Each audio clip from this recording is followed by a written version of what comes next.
Hey guys, welcome. This is how to disable blue tick on WhatsApp iPhone. So guys, in order for you to remove the blue tick on the WhatsApp, you have to tweak some settings. So first, go to the WhatsApp application into your device. Now guys, over here, you could just simply go ahead and select the settings on the bottom right corner of the screen.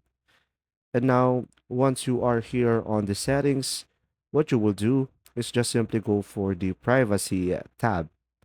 Now, here on the privacy, you could do a lot of stuff based on your own personal preferences. But for this video, let's just scroll down and you should be able to see here read receipts.